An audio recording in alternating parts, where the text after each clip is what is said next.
Fê, Oi. cara, o nosso convidado de hoje é um especialista em água. E ele acha que a falta desse recurso pode ser até motivo para uma guerra no futuro, sabia? Pois é, mas ele também é especialista em tecnologia e falou que ela pode ser uma importante aliada para evitar que a gente chegue nessa situação. Pô, vou falar com ele, hein? Bora? Bora. Depois da vinheta.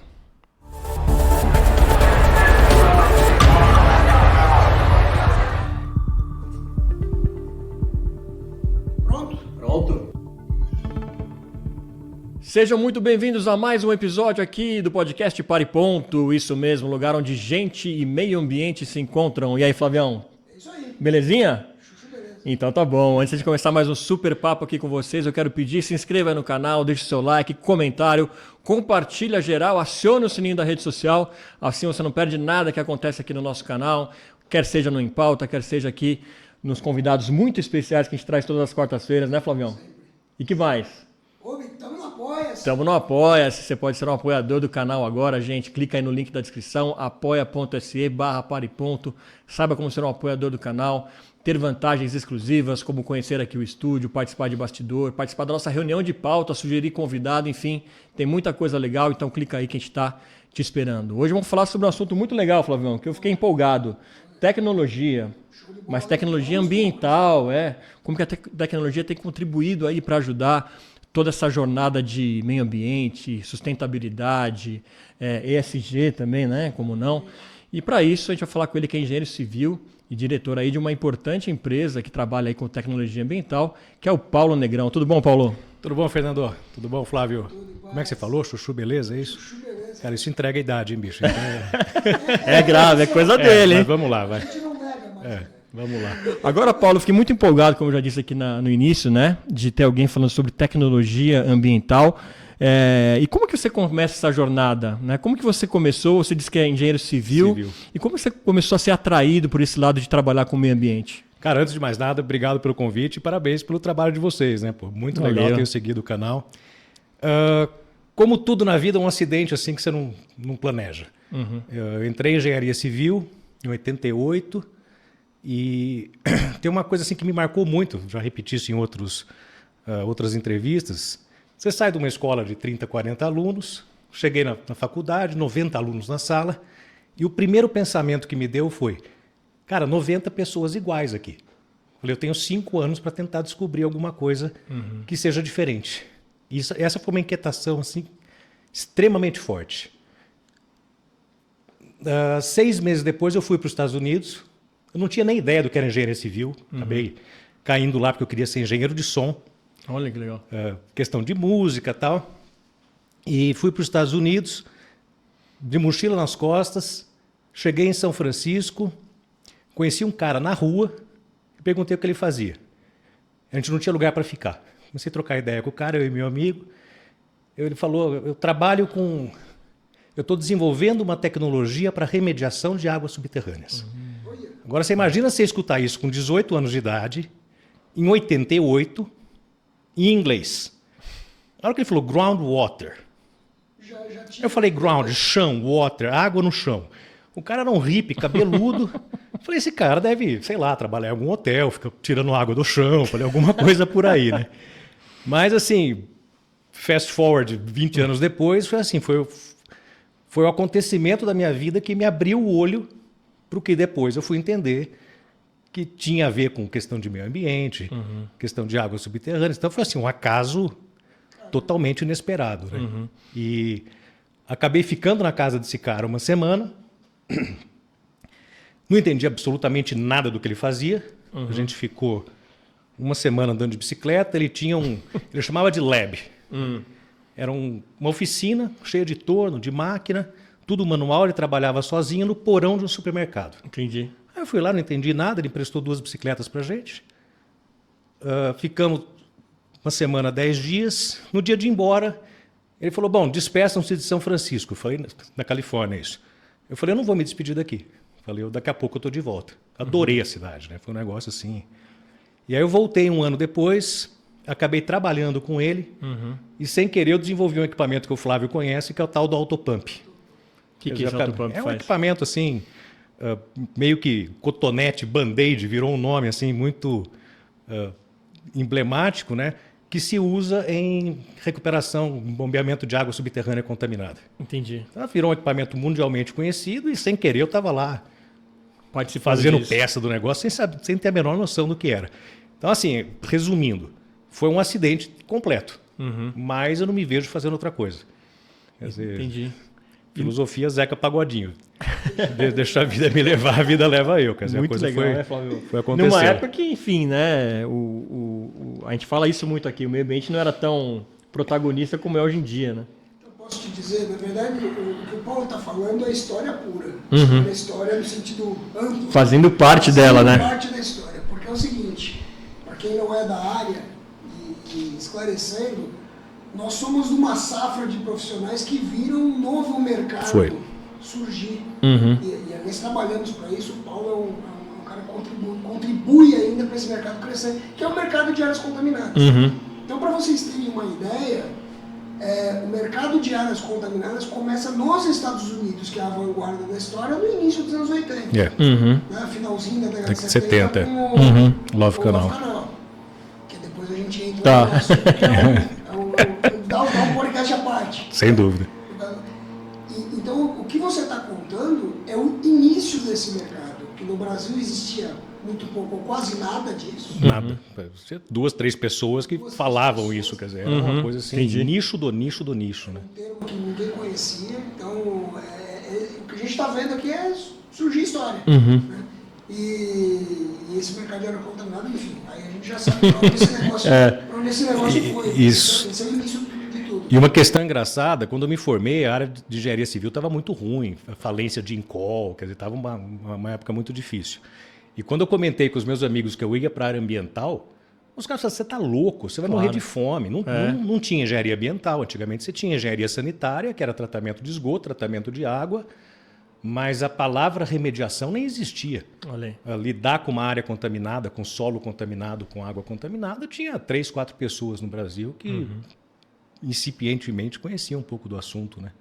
A própria CETESB não tinha nem estrutura, nem organização para isso. Né? Então, o resto é história. Vamos... E como que você começa a provar o contrário disso, então, né? De que você estava maluco, não sei o que lá. Depois você volta para o Brasil, como que foi? Aí eu voltei para o Brasil, eu fiquei lá... Quando eu fui em 88, eu fiquei 10 dias em São Francisco, depois a gente continuou a viagem, acabou o dinheiro antes da viagem acabar, aquelas coisas de moleque, né? Mas em 89 teve um terremoto lá em São Francisco, eu entrei em contato de novo com o Kurt em outubro, falei, cara, como é que foi e tal, e dessa conversa ele falou, quando que você volta para cá? Eu não tinha muitos planos, mas eu tinha um dinheirinho guardado, falei, pô, quer saber de uma coisa? Eu vou entrar em férias e vou me mandar para a Califórnia. E aí eu fui, fiquei lá de novembro de 89 a quase março de 90. Tá. Assim, usei minhas férias inteiras e mais um pouco, aprendendo inglês, trabalhando com ele, e nessa, assim, ele me falou mais ou menos o que ele fazia com relação a águas subterrâneas. Na verdade, ele era um cara que desenvolvia a tecnologia. Ele estava trabalhando para uma empresa da Califórnia, que no fim eu me associei com essa empresa anos mais tarde. Tá. Voltei para cá e gostei da ideia de passar as férias nos Estados Unidos. Tanto que o dinheiro que eu ganhei lá naquela época, eu deixei lá. Chegou em março, virei para meu pai, a inflação aqui era 3% ao dia, né? Para quem não lembra disso, né? E um pouquinho antes de eu vir embora, eu falei com meu pai, falei, pai, eu ganhei uma grana aqui, acho que eu tenho 3, 4 mil dólares, está no banco. Falei, o que eu faço com esse dinheiro? Ele falou, deixa aí. Você pode deixar aí? Falei, posso. Aí deixei parado numa conta lá. E de 91 para 92 eu voltei de novo no mesmo esquema. E aí acabei entendendo um pouco mais do que era essa questão de águas subterrâneas. Provoquei o Kurt, ele me explicou. O cara com quem ele desenvolvia a empresa, que depois virou um parceiro meu, falou, ensina para o Paulo aí que mal que isso pode causar. Aí eu passei mais 3, 4 meses lá e voltei para cá, então, aí já é 91, 92. E eu tive uma aula de geologia, ou fundações, eu não lembro. A gente estava falando de tubulões. O professor falou assim, olha, quando vocês cavarem um tubulão, que vocês têm que descer no fuste para inspecionar o fuste e tal, coisa de geotecnia, né? Falou, toma muito cuidado, que às vezes tem muita gasolina no solo. Então você pega uma estopa, olha a aula da faculdade naquela época, põe uma estopa, põe fogo nela, joga lá embaixo, deixa o fogo pegar, vê se vai pegar fogo. Se explodir, você não desce. Então você espera explodir para depois descer. E, pô, isso assim, eu falei, nossa. Aí fui falar com o professor no fim da aula, né? Falei, Douglas, cara, eu estava na Califórnia, assim assado, descobri um pessoal lá que mexe justamente com isso. E como eu sou de Campinas, ele estava se referindo a muita obra que ele fazia na região de Paulínia, do polo petroquímico ali. Falei, pá, aqui em Paulínia, onde você fura, você acha produto químico, não sei o quê. Pô, preciso conhecer essa empresa. Quem que é? Aí eu desconversei. Eu falei, pô, de repente essa é uma carta na manga, uma coisa que eu descobri que seja diferente para responder aquela inquietação do primeiro dia de aula, né? E no fim isso acabou depois se desenvolvendo. Em 93 eu fui para lá, eu fui aceito e desaceito num programa de mestrado na área de engenharia estrutural. Quer dizer, meio ambiente não existia na minha vida, não tinha... Cara, não tinha ideia, não sabia que tinha água na terra. De maneira chula de dizer. Óbvio que você sabe, mas é aquela coisa, está escondido. E em 93 eu fui para lá para começar um mestrado na Universidade de Berkeley. Tive uma indicação de que eu seria aceito lá, mas aí, uns 2, 3 dias antes de eu vir embora, eu falei com o Kurt, falei, escuta, aqueles negócios que vocês estão fazendo, você e o Mike, aquilo não existe no Brasil. Eu conversei com alguns amigos e tinha um amigo que trabalhava numa multinacional ali da região de Paulínia. Conversei com ele, já sabia um pouquinho do que era. Ele falou, cara, a gente está cheio de problema aqui e não tem tecnologia para isso. Aí eu falei, bom, essa informação aqui está para vocês, se vocês quiserem usar essa informação. E disso surgiu a ideia de trazer a tecnologia para o Brasil. Eu já achei que existia mercado, que existia um órgão ambiental com legislação para isso. Quer dizer, a ignorância nessa hora é uma bênção, né? Aí, praticamente, eu desisti de fazer o mestrado lá, voltei para cá e um amigo de faculdade foi me buscar no aeroporto, contei toda a história para ele. Ele falou, PC, não estou entendendo nada que você está falando, mas, cara, você é louco mesmo, vamos montar um negócio e trazer esses equipamentos para o Brasil? Eu falei, vamos embora. E aí teve uma outra situação marcante que eu comecei a olhar usar o mercado americano como benchmark. Entendi o que rolava lá, quem que eram os stakeholders e tal. Falei, bom, deixa eu começar a cutucar. Que já estava um pouquinho consolidado, já existia uma demanda, já existia um mercado. Falei, bom, primeira coisa é conversar com a CETESB, com o departamento de áreas contaminadas. Botei uma camisa bonita, peguei o carro, vim aqui para São Paulo. Cheguei na recepção da CETESB e falei, eu queria conversar com o departamento de contaminação de águas subterrâneas. Quer dizer, não existia nem o termo áreas contaminadas. A moça pegou o caderninho, virou. Falou, não tem nada com esse nome. Eu falei, puta, mas tem que ter. Eu falei, não é possível que não tenha, né? Pô, aquele prédio é enorme. Aí eu meio que questionei a moça, eu falei, não, tem que ter. Ela falou, tem emergências, tem não sei o quê. Tal. Eu falei, deixa eu entrar. Ela falou, me deu um crachá, eu entrei, fiquei batendo de um lado para o outro. Cheguei na emergência. E quem me atendeu, assim, aquelas memórias assim, que você não esquece nunca mais. Um cara cabeludão. Falei, esse cara é do rock and roll, né? E ele tava com aquela cordinha de crachá da Alembic, que são os contrabaixos da Alembic, né? Pô, olhei aquilo e falei, você toca baixo? Esse é o cara. Falou, não, eu tenho um Alembic, não sei o que. Pô, igual a história virou rock and roll.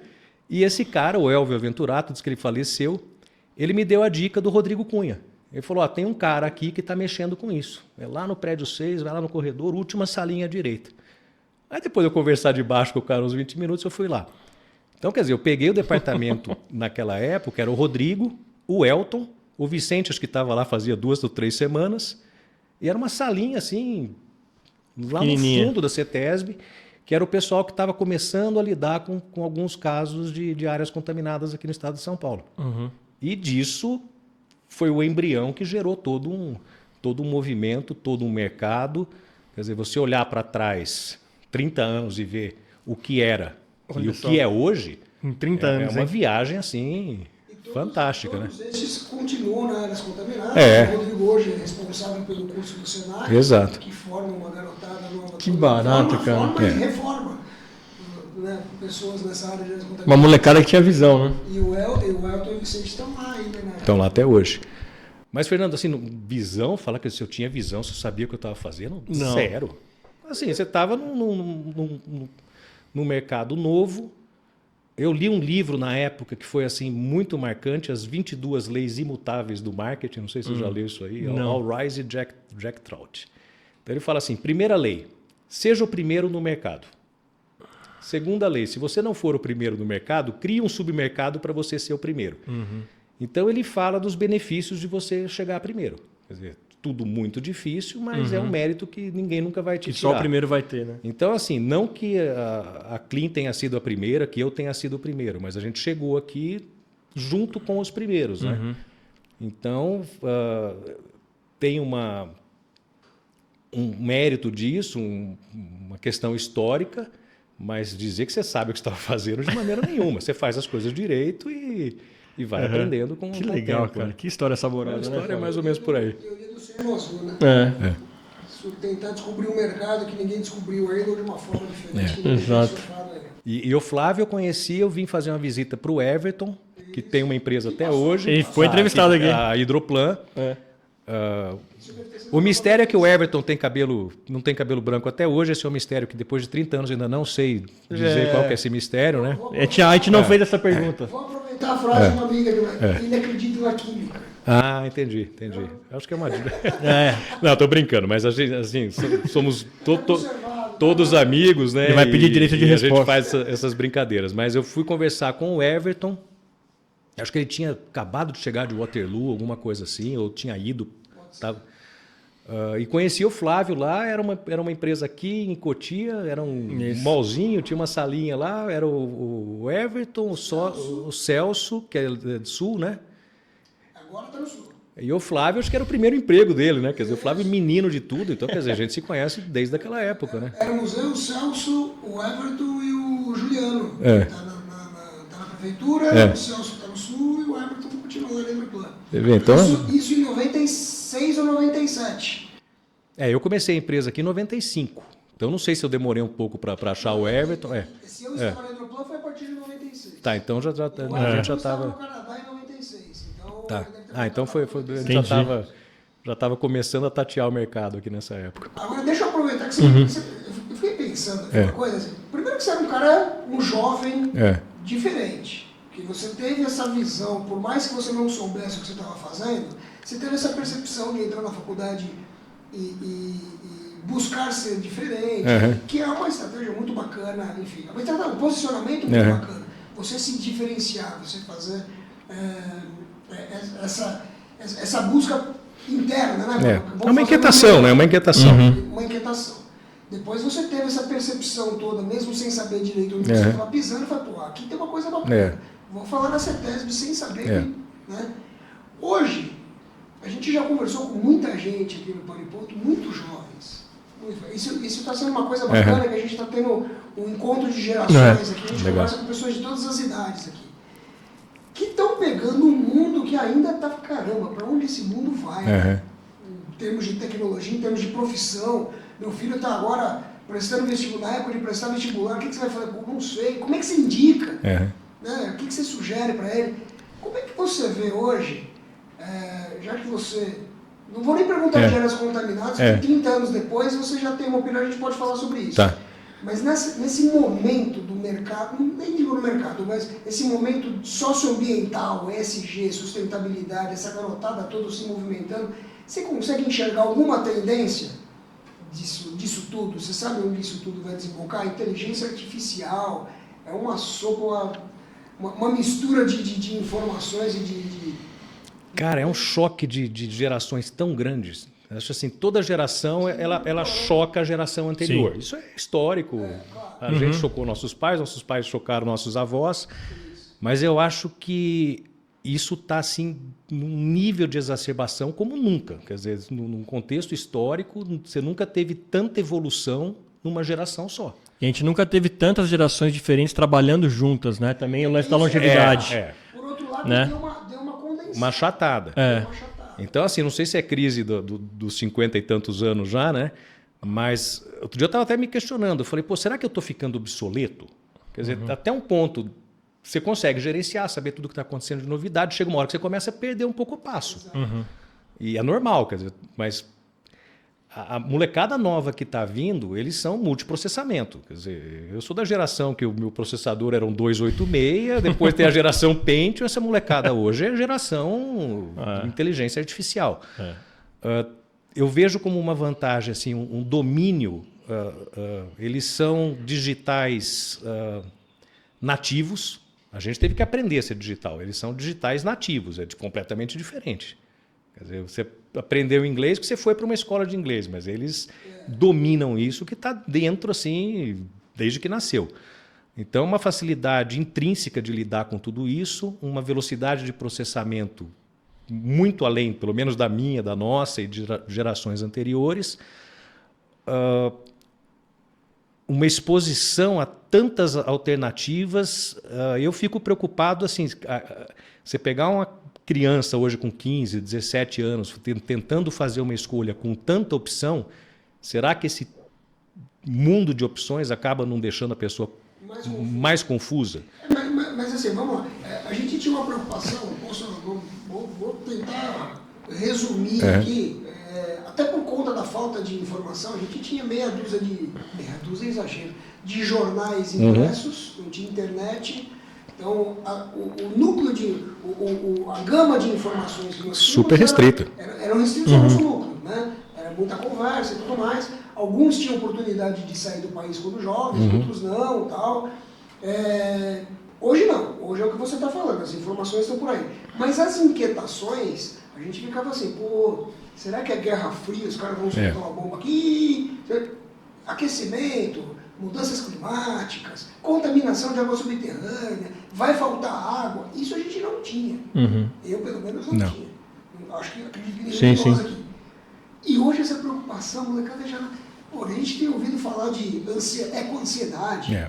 Pô, o aquecimento está batendo na porta. A gente tá vendo agora o que está chovendo nesse período do ano, que era um período do ano historicamente de baixa pluviometria, né, e seca na Amazônia, e fora todos os outros problemas que a gente consegue arrumar ainda a despeito das questões ambientais. Né? Então, você consegue enxergar nessa história toda uma autopump para... Bom, eu acho que essa molecada hoje em dia, essa geração, nem sei qual que é mais, eles têm assim uma sensibilidade ao tema ambiental muito mais refinada do que a nossa. Minha geração é do que jogava lixo pela janela do carro. Exatamente.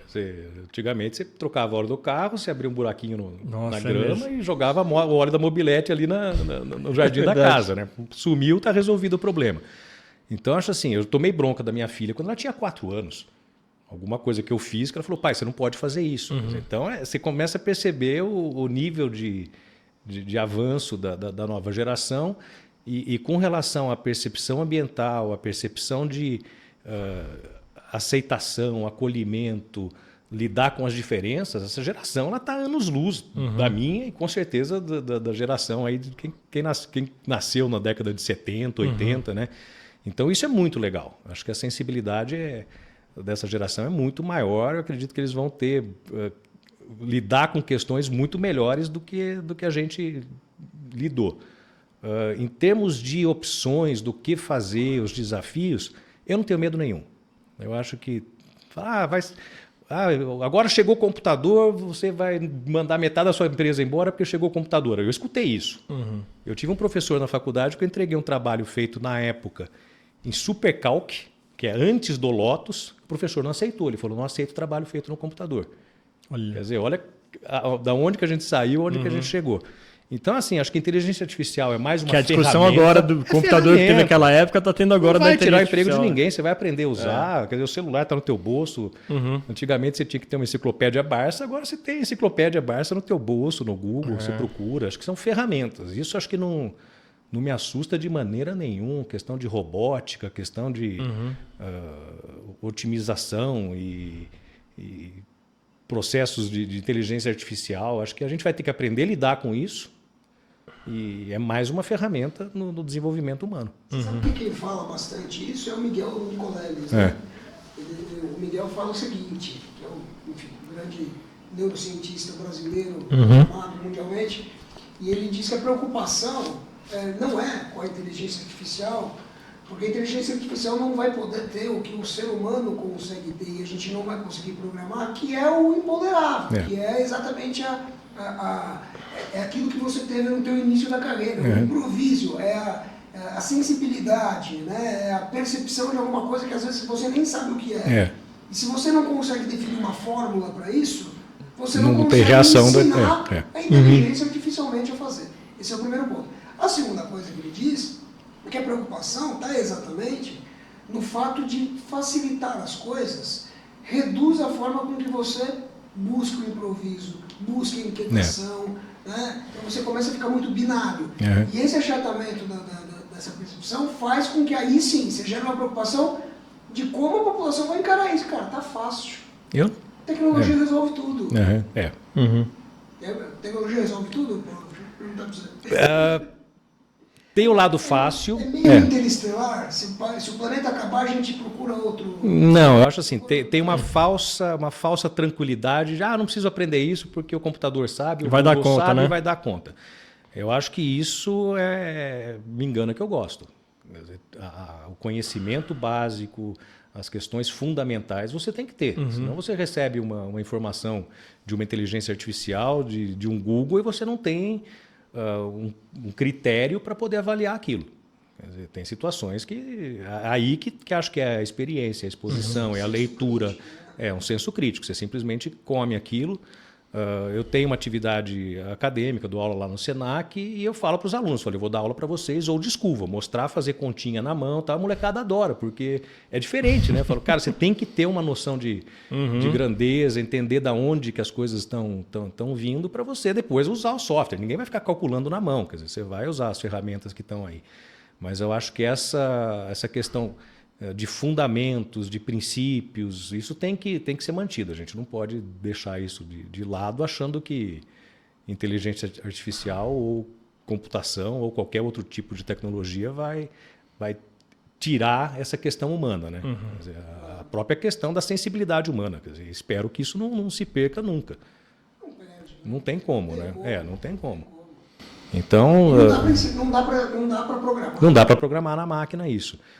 Então, assim, com relação ao aporte dessas tecnologias, como que isso vai afetar o mercado, acho que vai afetar de maneira a facilitar as coisas. Você vai resolver as coisas de maneira mais rápida, e eu espero que resolvendo mais rápido você tenha tempo para aproveitar a vida. Eu acho que esse é o grande mote. Você não ser pessimista? Não, mas então, vou aprofundar, tentar aprofundar um pouco mais no tema aqui. Vamos lá. Então, dá para dizer que dá para a gente, entre aspas, salvar o mundo ou cuidar dele com o que tem de tecnologia, ou vocês que trabalham com tecnologia estão numa corrida para, a gente precisa desenvolver isso, senão a crise climática vai acabar com a gente. Como é que está isso? Ou dá para a gente resolver com o que tem?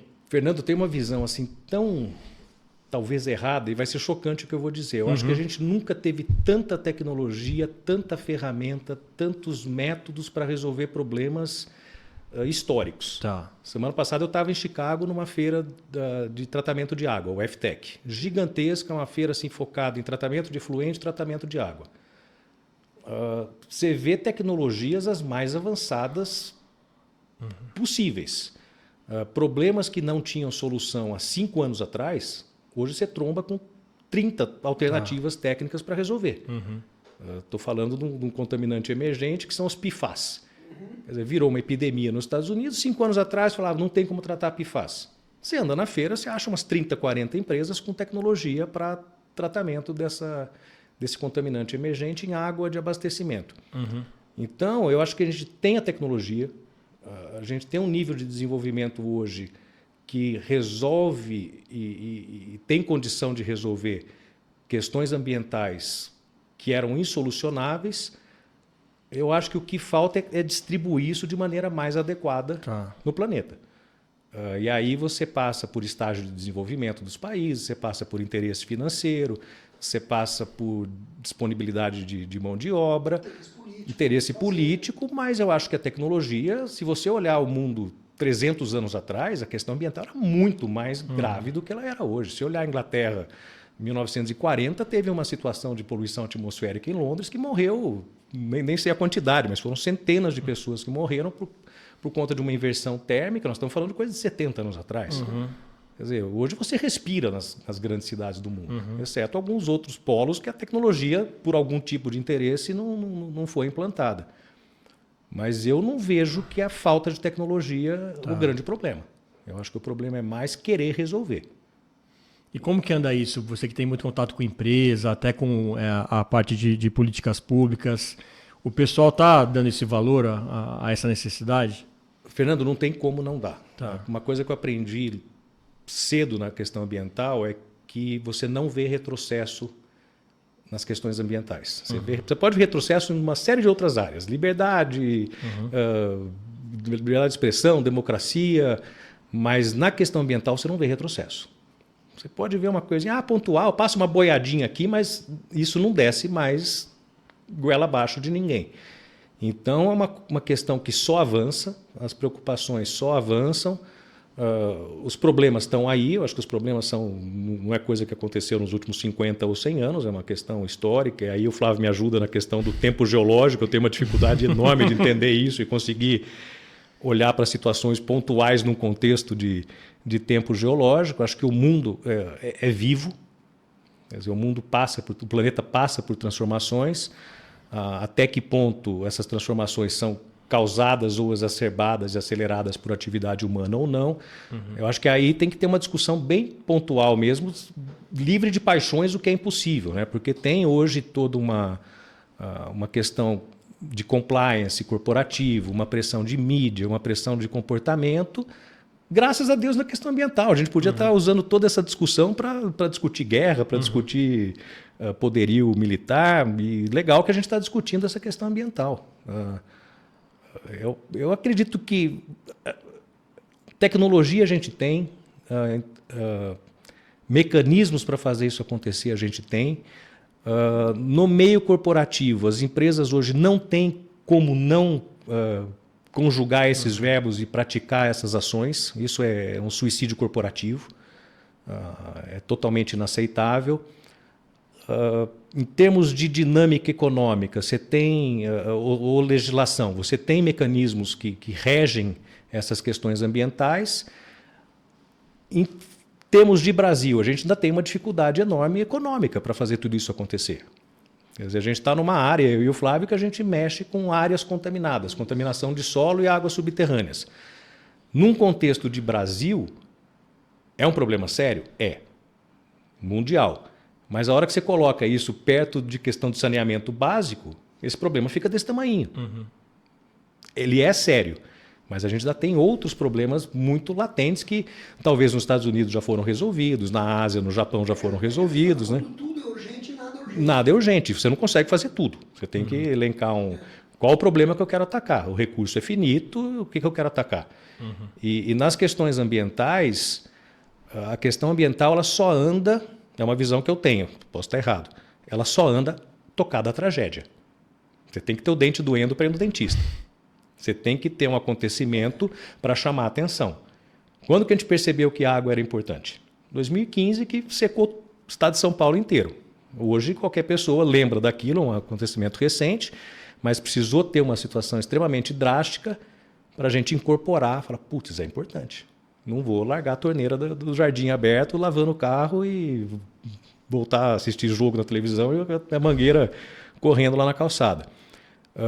A gente teve acidentes ambientais históricos no mundo todo e, em função desses acidentes, a legislação aconteceu, o apoio da população aconteceu, e eu acho que a questão ambiental, infelizmente, ela é tocada a esses grandes eventos. O que a gente tem visto agora de maneira mais acentuada com relação a mudanças climáticas, vão gerar mais ações ambientais ainda. Quer dizer, é um efeito dominó. Não sei se eu estou respondendo ou se eu estou... Tá. É bom saber que a gente tem esse preparo, esse amparo por trás, né? Não, eu acho que tem muita coisa que você falou aí. Voltando para a questão, até para contextualizar, quando você fala a questão do tempo geológico e tal, que é fato que o planeta tem as suas oscilações positivas e negativas de temperatura, também é fato que já foi comprovado que a influência humana acelerou essa história num curto espaço de tempo. Eu acho que aí entra aquilo que você falou, acho que a discussão é mais do que você ficar brigando por esse tipo de assunto, é como que você vai encarar isso, como você vai endereçar os assuntos para de fato reduzir o impacto do ser humano nessa história e otimizar a convivência do ser humano com o planeta nessa história toda, né? E aí passa muito por aquilo da desigualdade. Então, assim, em alguns lugares você tem muito mais oportunidade de fazer isso, outros não. Vou explorar essa questão das áreas contaminadas que a gente falou pouco e a gente está com, enfim, cara que viu o mercado, ajudou o mercado a crescer. Eu não vou nem falar de mercado, porque o mercado você fica pensando só no lado comercial. Isso. Mas viu essa área da gestão, né, a gestão de áreas todo esse setor, né? O setor se desenvolver como um todo. A gente tinha, sei lá, eu conversava lá no início, na década de 90, mas, pô, se a gente... Eram duas frentes. Primeiro que a gente tinha um mercado, tinha uma área subestimada, um setor subestimado, a expectativa que nós tivéssemos só em São Paulo 30, 40 mil áreas, a se comparar com o mercado americano, por exemplo, né, com o setor americano. E por outro lado, a gente tinha a percepção do seguinte, pô, se a gente trabalhasse muito bem, esse setor ia acabar, né, porque a gente ia remediar todas as áreas. E hoje a gente vê áreas da década de 90 ainda contaminadas em tratamento. Não é que não tenha sido feito nada, pelo contrário, mas é porque a tecnologia foi avançando. Mas isso a gente percebeu que a ação humana, e esse acho que é um bom exemplo para a gente usar na comparação, a gente demora 1 ano para contaminar, mas para descontaminar a gente demora 50. Porque aí sim a questão geológica, a questão do meio influencia demais. Minha pergunta para você é a seguinte, você acha que áreas contaminadas, a despeito da comparação com o saneamento e tudo mais, é uma situação negligenciada, até mesmo em São Paulo e no Brasil? Eu não estou falando da vanguarda que São Paulo tem por ter a CETESB, por ter as empresas que fazem e tudo mais, mas ela é um risco que ainda não é tratado da forma que deveria ser tratado. A gente trata bem as áreas contaminadas ou existem pessoas ainda que estão sob risco e a gente nem percebe? Fora de São Paulo também acho que é um outro bom exemplo para você. Pô, Flávio, é assim, ser entrevistado por caras inteligentes como vocês não é fácil, né? Quer dizer, então vamos... Putz, me sinto desafiado com a pergunta. A gente tem a sorte de estar num estado que é a locomotiva do país, tem um estado que tem a sorte de ter uma agência ambiental tão capacitada como a CETESB, com avanços aí em todas as áreas ambientais, seja ar, água, solo. O assunto, acho que antes dele ser negligenciado, acho que a palavra que eu vejo antes é a falta de conhecimento do tema. Em áreas contaminadas, a gente está falando de produtos químicos que têm algum efeito danoso ao meio ambiente, à saúde humana, que foram liberados de um processo controlado, seja ele uma indústria, um posto de gasolina, uma empresa química, foram liberados para o meio e saíram do nosso campo de visão. Quer dizer, eles estão num contexto que você fala, pô, eu sou geólogo, mas o que geólogo faz? Você tem uma dificuldade de explicar o que o geólogo faz. Eu mexo com rocha, eu mexo com solo. Pô, mas onde é que está isso? Né? Eu acho assim, acho que até uma carência nossa de saber explicar o que a gente faz, de materializar o que a gente faz. Então, acho que antes da negligência, tem o desconhecimento do nosso problema estar num ambiente fora do campo de visão e, teoricamente, um pouco fora da nossa realidade. A gente está pisando na crosta. Estou falando de subsuperfície, já é um termo... Pô, o que é subsuperfície? É o subsolo? É o subsolo. Quer dizer, é o andar de baixo. Então, assim, quando você começa a andar por outros estados, eu tive a chance... Eu morei nos Estados Unidos uma época e rodei o mundo inteiro em mercados onde esse tema estava em um certo ponto mais avançado ou começando. Então, acho que a questão do desconhecimento, aí depois, quando você tem conhecimento do problema e entende os riscos, é a questão de ter legislação. Então, se você reconhece o risco e tiver legislação, esse mercado acontece. Se você só reconhecer o risco e não tiver legislação, esse mercado não avança. Então, você tem que ter uma força de lei regulamentando o mercado, colocando regras, porque sem regra fica completamente descontrolado. Imagina uma empresa ter que se posicionar juridicamente em questão de budget para uma questão que não tem regramento. Quer dizer, acho que isso é muito difícil. E a gente passou por esse ponto aqui historicamente, né, Flávio? Eu acho que está aí, se tem uma importância do ESG, independente da sigla, independente da gente gostar ou não, se tem uma importância do ESG, ele está nesse ponto. Que é a história de você ir além do compliance. Não é É exatamente esse ponto que define uma empresa E o que a gente fala muito aqui, né? Sustentável. Cobra já isso. É o seguinte, se a lei é a questão de você ser reativo ou você ser proativo. E claro, não dá para você ser proativo em tudo. Não. Não dá para você fazer de tudo. Então, é a história de você materializar as causas, materializar os propósitos, tantas palavras que já estão batidas aí, mas você definir quais são as ações que de fato são importantes para você. E essa questão de áreas contaminadas é exatamente isso, porque isso impacta a saúde, isso impacta o meio ambiente em si, mas coloca em risco funcionários e pessoas e tal. É uma prioridade. Então, isso você não tem que esperar a empresa, não tem que esperar a legislação para chegar e falar, cara, isso aqui é uma coisa que eu preciso tratar. E Flávio, assim, eu tenho exemplos, não é um, não são dois, não são duas dúzias, são beirando a centenas de exemplos de comportamentos corporativos de que a corporação não está nem aí para o que o órgão ambiental está falando. Cara, o meu padrão é esse, eu não posso, de maneira consciente, correr esse risco. Então, o meu padrão é acima. Então, você tem aí empresas multinacionais que o cara não está preocupado com 2023 que a gente está agora, ele está preocupado com 2050. Quer dizer, eu vou me antecipar. Que põe por terra aquele papo lá que é o seguinte, é caro, minha empresa, o negócio é lucro. Não tem Flávio, eu não sinto. Sinceramente, assim, eu trabalho para grandes empresas, empresas que não estão olhando agora. Ele está olhando daqui 50 anos e a hora que a legislação de 50 anos para frente estiver em vigor, ele já vai querer ter resolvido o problema antes da legislação chegar. Quer dizer, falar que a ignorância ela é um salvo-conduto, eu não sabia que estava acontecendo. Isso não é salvo-conduto. Quer dizer, hoje em dia você tem ferramentas, você tem mecanismos em termos de comportamento empresarial, essas situações são muito mais percebidas do que elas eram há 50 anos atrás, e eu não vejo por aí. Eu acho que aí realmente o preço de imagem que uma empresa paga por questões ambientais, ele é o pior de todos. Quer dizer, você vê aí acidentes que a gente teve aqui no Brasil, como que as empresas reagem, como que aparece dinheiro. Quer dizer, então, o dinheiro não é o problema. Quer dizer, dinheiro tem de sobra. A questão às vezes isso acontece em função de um acidente ou, quer dizer, em função de um comportamento preventivo da empresa, falar, eu fabrico aqui desde 1930. O que será que aconteceu 100 anos atrás?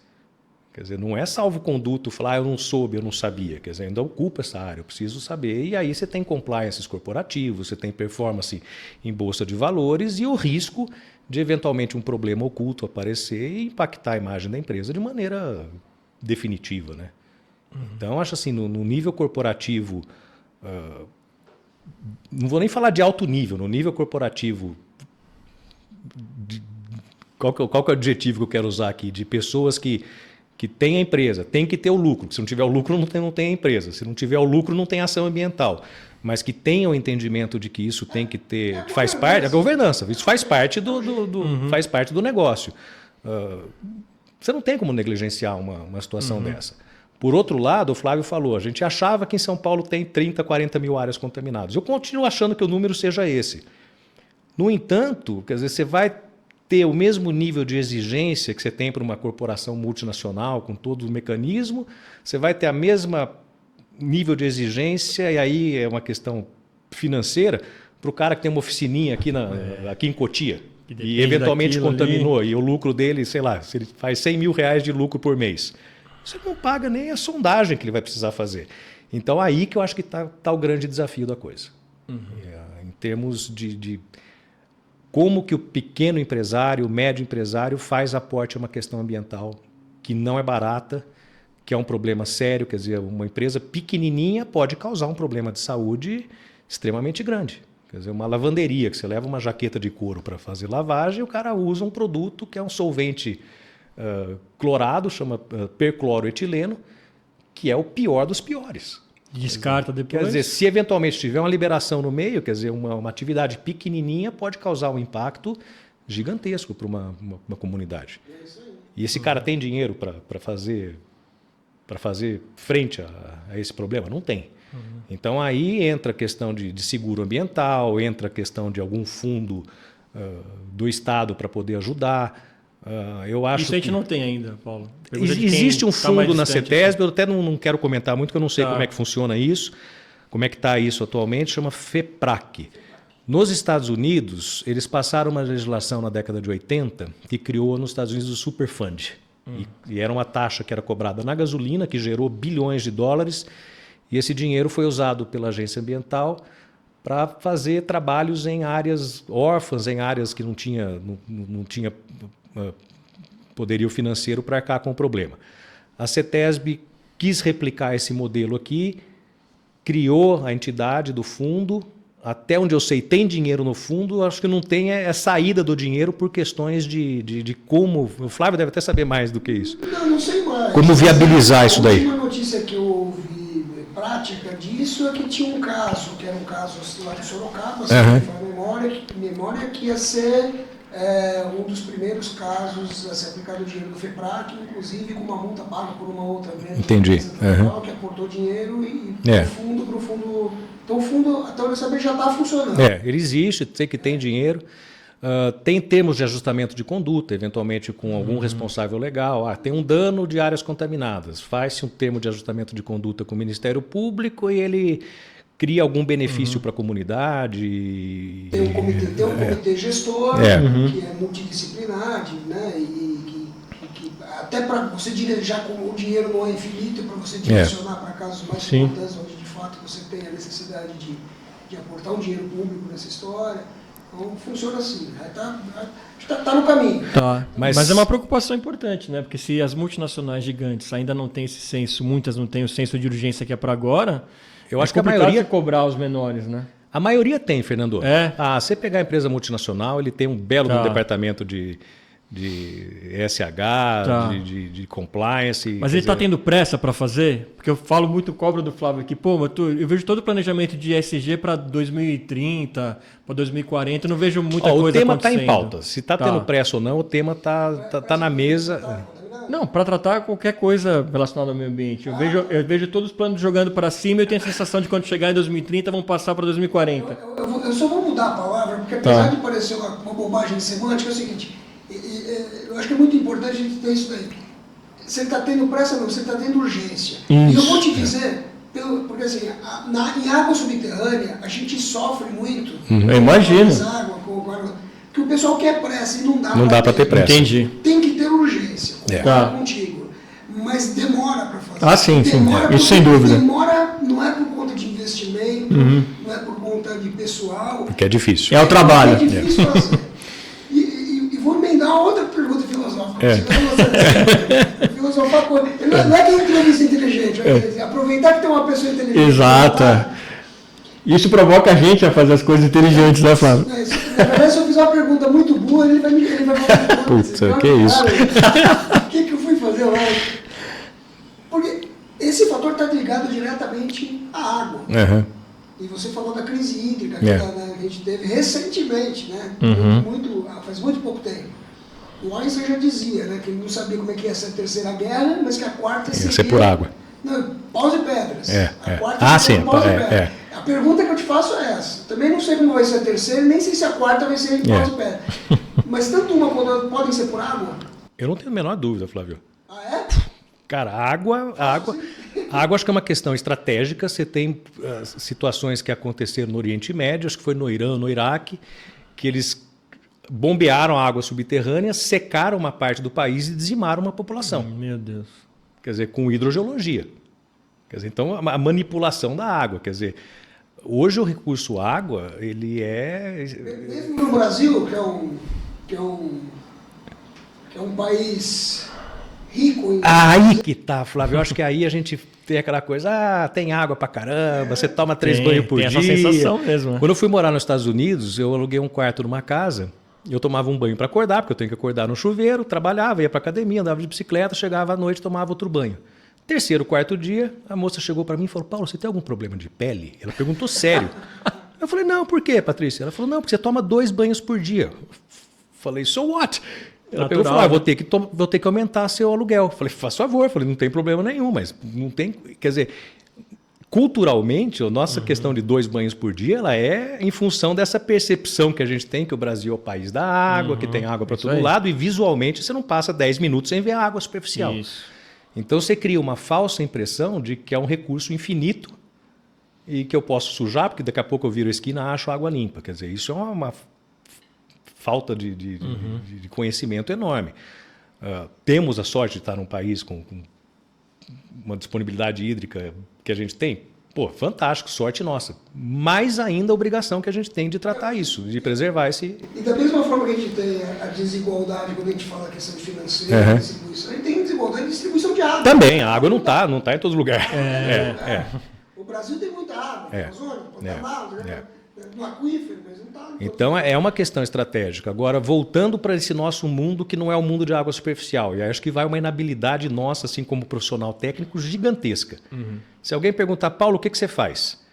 Eu mexo com hidrogeologia de contaminantes. Você entendeu alguma coisa? Ninguém entendeu o que eu estou falando. Qualquer amigo meu, ninguém vai entender o que eu estou falando. Eu acho que eu tenho que falar o quê? Eu trabalho com poluição da água. Você entendeu?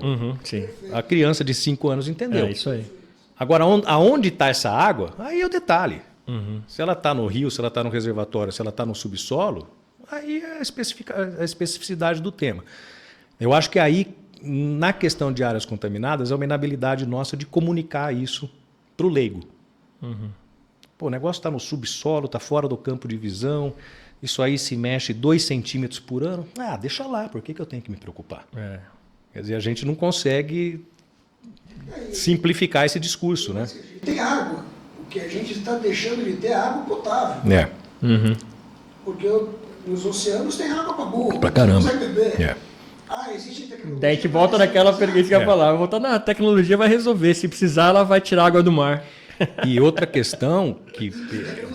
Para isso eles têm. Água é caríssimo.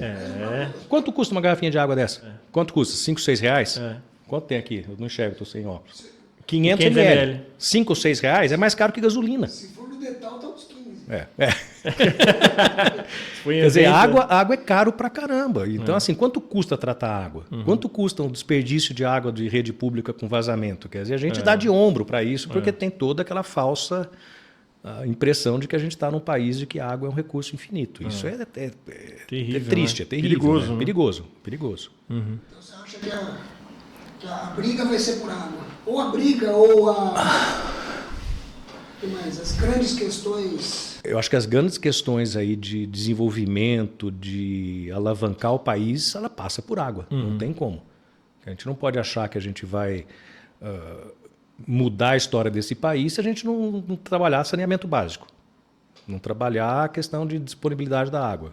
É aquela história, né? A gente está falando de água para beber, uma questão individual. A gente está falando de água para produzir alimento. A gente está falando de água para exportar alimento. Agricultura, quer dizer, consome água pra caramba. Que fala-se, a gente escuta isso toda hora, de que a alavanca do PIB brasileiro é o agronegócio. Ok. Quando a gente exporta soja, a gente exporta água. Porque o consumo de água para a agricultura, a produção de soja e outros subprodutos, né? Outros produtos, é imensa. A maior parte do consumo de água no Brasil hoje é agricultura. A gente está exportando água, a gente exporta o recurso. Então, assim, é uma questão para a gente tratar. E não quer dizer também que a agricultura ou que os agricultores não estejam avançando as suas tecnologias por uma melhor produção, com baixo consumo de água, por aí vai. Não é isso que eu estou falando. Não é uma crítica. Mas é uma questão de gestão importante que a gente... O Everton mesmo falou aqui. Isso é um artigo importante que a gente está transferindo água dos aquíferos para o mar. Para o mar, ou seja, você tira água boa, potável, protegida, num reservatório subterrâneo, que o próprio Irata fala que é a caixa d'água, a nossa caixa d'água de reserva, e bota no mar. E coloca no reservatório salgado. Aí deixa ela salgada. O custo de tratamento para voltar de novo. Ou polui. Caraca. Então é uma coisa que não é... Mas você vê, por exemplo, o tema da semana é o que está acontecendo lá em Israel. Israel é um país com uma disponibilidade hídrica baixíssima E eles têm tecnologia para água, assim, acho que é um dos maiores lugares do mundo de reuso de água, de evitar desperdício. Eu não lembro os números e vou falar número aqui que não está correto, mas aqui no Brasil a gente chega a aceitar ou assumir perda de água tratada em tubulação na ordem de 25%. Em Israel é 2 ou 3% que se perde. Quer dizer, então eles têm... e aí a tecnologia, aquilo que a gente começou a falar. Eles têm instrumentação que se tiver um vazamento no cavalete da minha casa, a empresa de distribuição consegue perceber isso e vai lá consertar. Quer dizer, aí a gente está falando de tecnologia aliada à questão ambiental, né? Quer dizer, então, que vai embora. São Paulo ainda tem uma das perdas, posso também estar enganado, mas não é das maiores do Brasil, apesar de ser alta. É alta. Enfim. Mas ainda bem que temos pessoas como o Paulo aí trabalhando há muitos anos em cima disso. Paulo, eu queria que você deixasse quem quer conhecer melhor a sua empresa, site, também os seus contatos nas redes sociais, pessoal. Legal, Fernando. Interessado em se aproximar de você. Legal. É a Clean Environment Brasil. A gente está ano que vem, 29 anos de mercado. Olha que legal. Então é muito legal, a empresa está consolidada. A gente trabalha tanto na questão de áreas contaminadas, a gente expandiu a nossa área de atuação aí ao longo da vida da empresa. A gente atua muito com monitoramento hídrico. Se você pensar, por exemplo, a cidade de São Paulo, a gente atuou por mais de 10 anos no monitoramento da água bruta que alimenta a cidade de São Paulo. Então a gente montou para a Sabesp uma rede de monitoramento periférica aqui na cidade, na região metropolitana, com tecnologia toda telemetrizada, que a Sabesp conseguia entender o que está acontecendo no Guarapiranga antes da água ser captada e jogada para a estação de tratamento. Então a gente gerou esse cinturão de monitoramento. Os eventos que a gente teve aqui no Brasil, infelizmente, dos acidentes lá das mineradoras, a minha empresa trabalhou no monitoramento dos rios, a gente construiu dezenas de estações aí. Então, assim, é um tema que para a gente é o dia a dia. A água para a minha empresa é o ar que a gente respira, né? Então é muito legal isso. O site da empresa é clean.com.br. Legal, vamos deixar na descrição também. Legal.